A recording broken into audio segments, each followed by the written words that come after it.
Professional will એટલે તમારા ધંધા રોજગારને ગ્રેટ લેવલે લઈ જવા માટે, ટોપ લેવલે લઈ જવા માટે જે પણ જરૂરી છે એ કરી છૂટવાની ભાવના હોવી.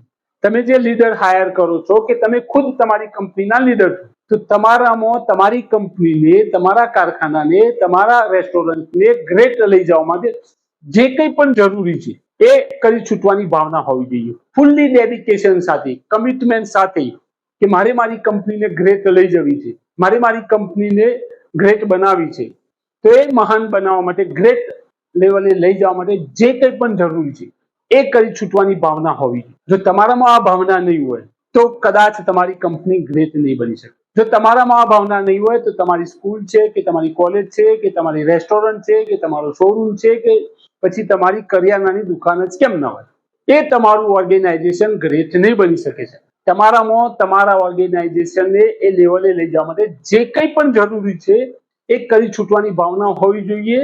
તો જ તમારી કંપની ગ્રેટ બનશે. અને કમિટમેન્ટ હોવું જોઈએ કે મારા ધંધા રોજગારનો જે ટાઈમ છે, સવારે 8 વાગ્યાથી લઈને સાંજે 5 વાગે કે 6 વાગે કે 7 વાગે કે 8 વાગે જે તમારો ટાઈમ નિર્ધારિત કર્યો છે, ટાઈમ દરમિયાન સંપૂર્ણપણે તમારી કંપનીના જ કામ કરવા જરૂરી છે. તમારી કંપની માટે જે જરૂરી છે એ બધું જ કરી છૂટવાની ભાવના હોવી.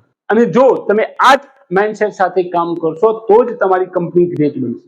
તમે તમારી કંપનીના લીડર છો એટલે તમારામાં જો આ ભાવના નહીં હોય તો તમારી નીચે કે તમારી અંદરમાં કે તમારી સાથે જે કર્મચારી કામ કરે છે કે જેને તમે કામ ઉપર રાખ્યા છે, એ લોકો પણ જો તમે કામ નહીં કરો તો એ લોકો પણ કામ નહીં કરે. એટલે તમારામાં પહેલી સ્કિલ આ હોવી જોઈએ. જો તમે ઓનર છો કે લીડરશિપ પોઝિશન ઉપર છો કે તમે જે લીડરને હાયર કર્યો છે એ લીડરમાં જો આ માઇન્ડસેટ નહીં હોય તો તમારી કંપની ગ્રેટ બની શકશે નહીં.